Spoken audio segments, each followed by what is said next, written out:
De volta ao programa Conexão de hoje, sempre em nome de Unimed Marília, cuidar de você, este é o plano. Também com a gente, Oral Sim, implantes dentários, a rede de clínicas número 1 em implantes dentários no Brasil. Também está com a gente a Zelar Distribuidora de Água e a Proeste Nissan. A Proeste Nissan dá negócio, na Tiradentes 1268. Fale com o Maurício e toda a sua equipe, é uma equipe boa de negócio. Na Proeste Nissan, dá negócio sempre. Programa Conexão de hoje conversando com o Dr. Valdir Marim, que é médico urologista, especialista em sexualidade, está aqui conosco para falar um pouco dentro desse contexto do câncer de próstata, do Novembro Azul. Já falamos aí da importância do diagnóstico, né? Da importância de você buscar mesmo fazer a sua consulta. É bom que isso seja feito anualmente. E a gente até diz, né, doutor, não precisa ser no mês de novembro. O mês de novembro acabou ficando uma marca aí para lembrar, para a gente falar sobre o assunto. Mas você tem o ano todo para marcar, né? Exatamente. Eu acho que o novembro é de lembrança, mas você pode fazer o exame de câncer de próstata a qualquer momento, né? Eu acho que essa lembrança fortalece como o Outubro Rosa, né? Então eu acho que é uma lembrança. Acho que é importante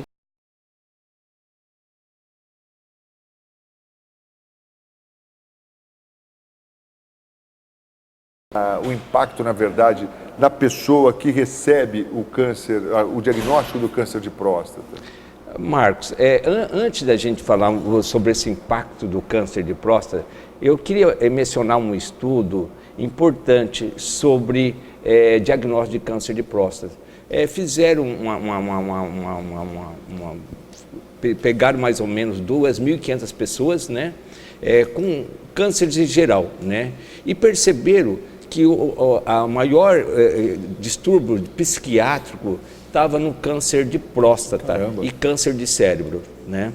E eles perceberam, desses câncer de próstata, as pessoas que tinham mais depressão e mais ansiedade eram as pessoas que tinham diagnóstico precoce, tá?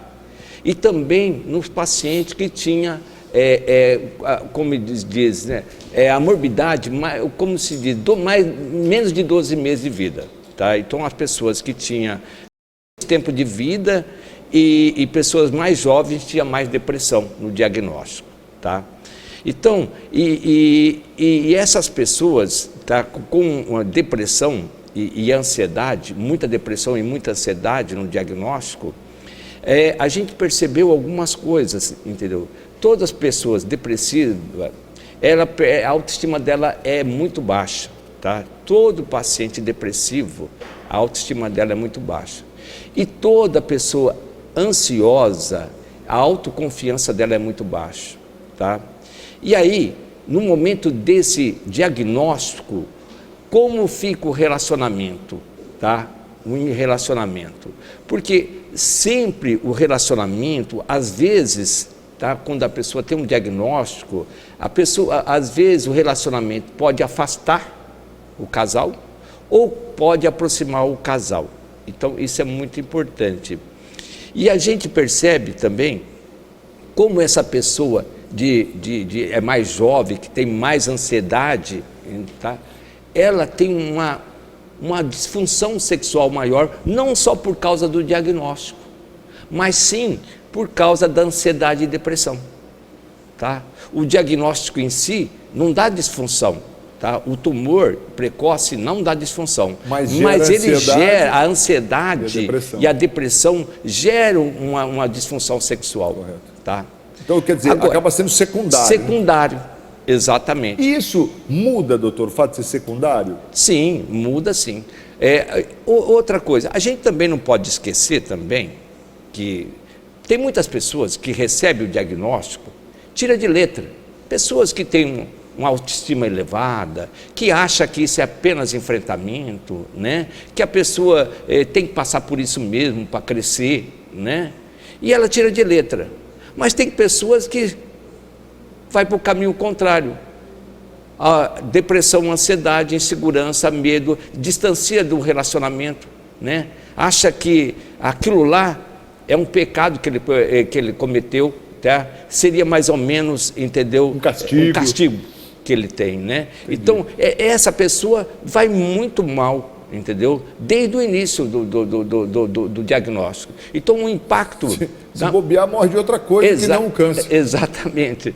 Então, o impacto é, de acordo com esse estudo, a maioria das pessoas, entendeu? Jovem, ela evolui, entendeu? Com muita depressão, muita ansiedade, o jovem.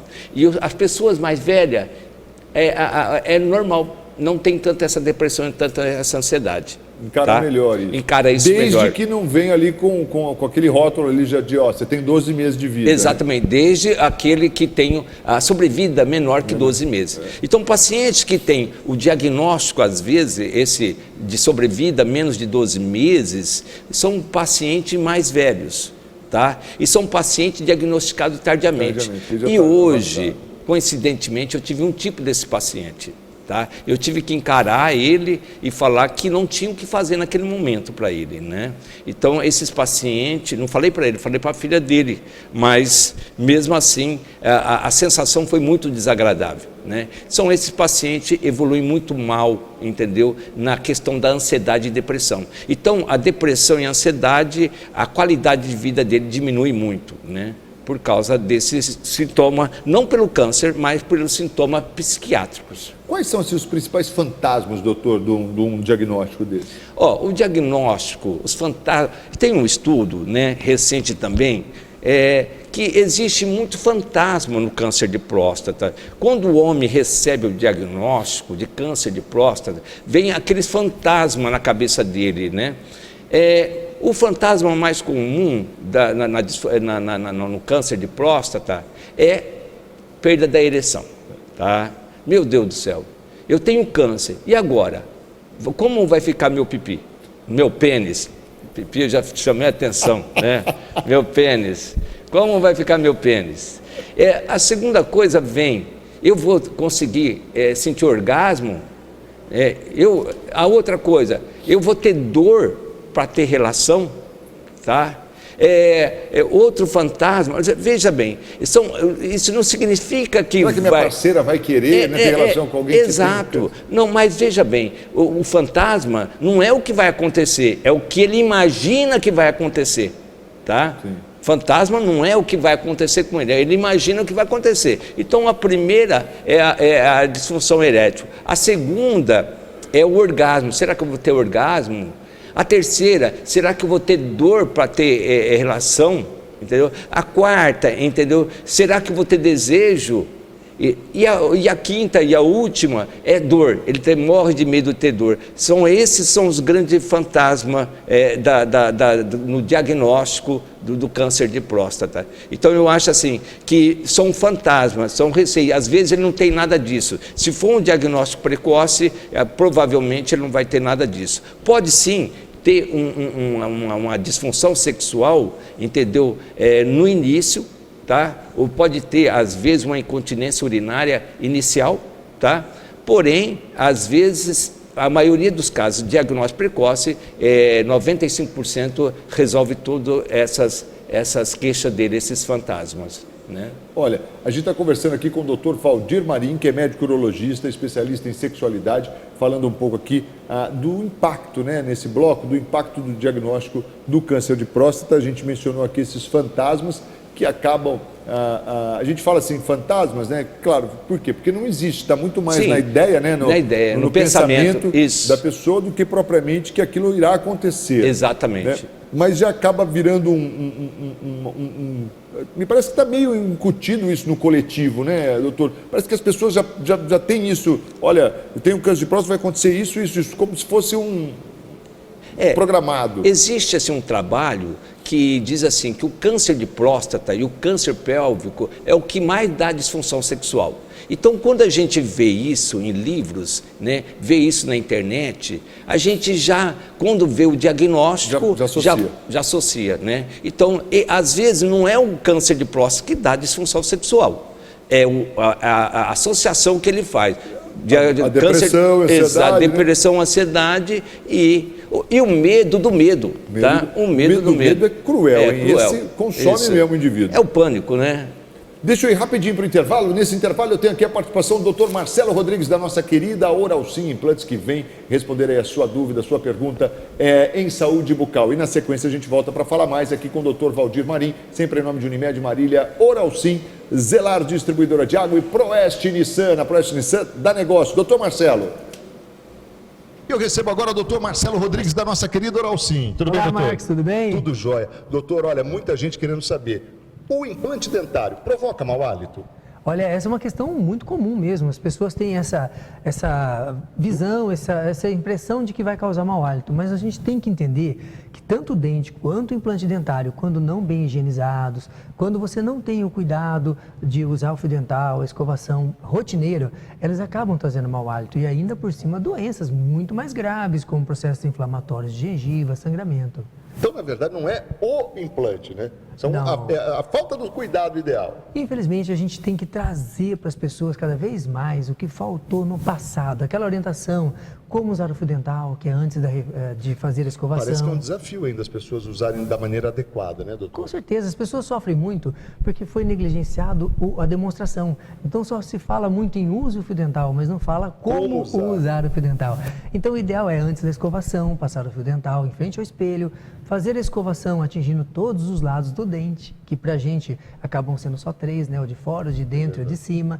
E aí fazer isso repetidamente. Então, é a hora que acorda, é depois do café da manhã, é após o almoço, após a janta, antes de deitar. Eu sempre brinco com os pacientes, nunca deite sem fazer o uso do fio dental, da escovação, e se puder encaixar um bochecho com antisséptico, vai ficar perfeito. O segredo está então na higienização, né, doutor? Isso é o segredo de tudo, e nada vai substituir aquilo que é tão perfeito. Não tem nada que substitua o que a natureza fez, que é o nosso dente natural. Mas tanto o implante quanto o dente merecem esse cuidado diário e que vão trazer à pessoa a oportunidade de viver toda a sua vida com esse elemento, curtindo todos os prazeres da família. Tire suas dúvidas com a Oral Sim, a rede de clínicas número 1 em implantes dentários no Brasil. Agende uma avaliação, 99600-2707. Obrigado, doutor, e até a próxima. Eu que agradeço, Marco. Uma ótima noite. Até já.